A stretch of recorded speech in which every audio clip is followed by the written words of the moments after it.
Okay, so I wanted to share with you some footage that I found. Um, this was taken on September 15th, 1988, 11:40 a.m. at Musicians Institute. Let me just pause this real quick. So right here, here's a list of all the students, and I'm looking for my name.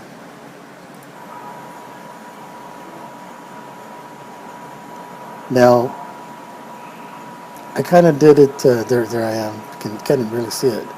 That's my finger. Anyways, so I was it was a hard time trying to find a VCR to play my old VHS tapes because that's why I had this footage. And I finally located a VCR that worked. It works really good. After searching and breaking the one I had for years and years, and when I wanted to use it, the tape I had broke it, and I had to fix the tape, and the VHS tape snapped. I had to go in, pull it out of the machine. Then I had to tape the VHS cassette back together, the actual tape itself. Musicians Institute, one of my all-time favorite experiences. I was there for a year, completed the courses, got my certificate, and I'm still learning to this day. I haven't mastered this instrument. I don't think I ever will. There's always something new to learn. Every day I feel I have to work on something because I see so many great players, especially now with YouTube and social media. This is talking about ear training, testing in this room. So you would go in this room, and I think you would tell them which cubicle you're going to be in, or they would assign a cubicle. You would sit down at the computer and take your ear training test. And you had to take 4 ear training tests before you could move on. You had to take the first ear training test, the second ear training test, and then before you could move on to the next. And so you would sit in here, and then you would also watch videos from different instructors, or anything you can go and kind of check out from their archives there at GIT. Maybe performance videos with the different instructors, teachers. I don't know who that guy is, some random guy harassing me about something. Anyways, he was acting like he was in assaulting me or something.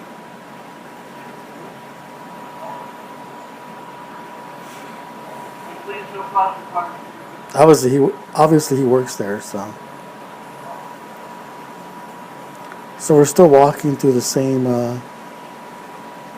ear training department, whatever.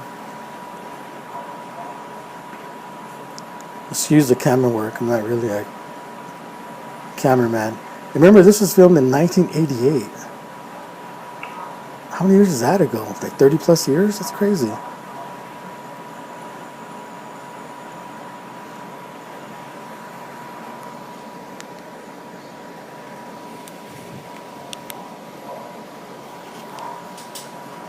And then they had monitors, and they would post, information that you may need. Here we're talking about lockers, and make sure to take your stuff out.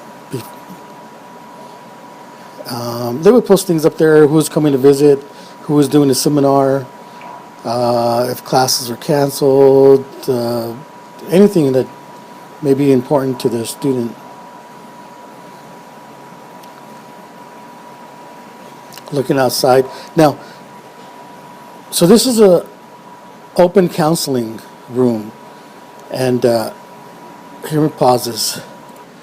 So in this room, you would go in there, and maybe there's already an instructor talking with other students, and it's a really small room, but imagine sitting in a room this size, and across, maybe sitting right here, is Paul Gilbert, or Scott Henderson, or Paul Hansen, or Norman Brown. And just imagine being able to sit that close, watch what they're doing, and just getting inspired. Most of my time was spent watching Paul Gilbert, I have to admit, because he was one of my favorite guitar players at the time. And he was maybe a year older than I was, but the guy was so advanced that he was in a different level, a different caliber of a player. But I remember sitting in his open counseling, and I would take my cassettes and record the sessions, and I would just make notes and just watch and learn. See, it's not a very big room, but people would be standing, sitting on the floor, hanging out the door with their heads peeking in. I remember passing through, walking through the halls, and I would hear a bass player, and I would look in, and it was Billy Sheehan. He'd come down to do some open counseling. Or I go to the next room, and there was Scott Henderson, which I wasn't really a fusion player, but I regret now not sitting in and taking I mean, you can see a great player and from a different country and either get inspired or get discouraged. For me, I always get inspired. I mean, of course, there's been times I've been discouraged. That happens because I can't believe the level of players and musicianship out there. But you have to remember that it's a big world, and people like me sitting in their rooms practicing, studying, and they're just as dedicated as I am. And if I can get inspired by them, then that's good for me, because I think that was my locker, 312.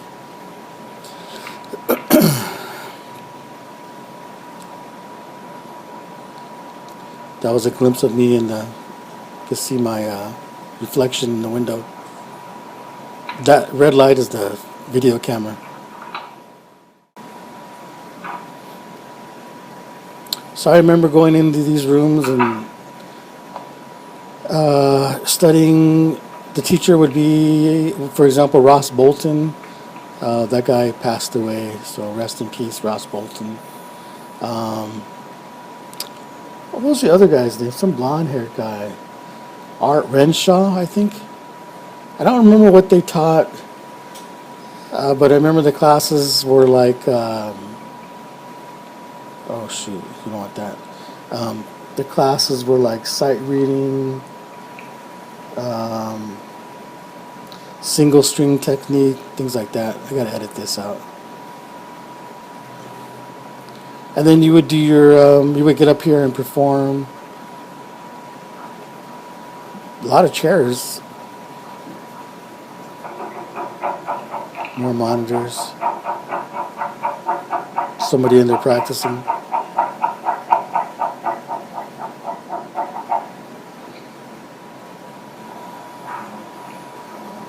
People advertising, looking for something, someone, or band members, or looking for a roommate, or selling air, because, I don't know, walking around with a video camera, they probably thought I was a nerd. But I knew this was a special place and time in my life, and I wanted to capture some moments of it. All right, well, I hope you enjoyed my trip down memory lane. And again, I appreciate the support.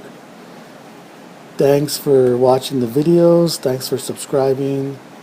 And leave comments.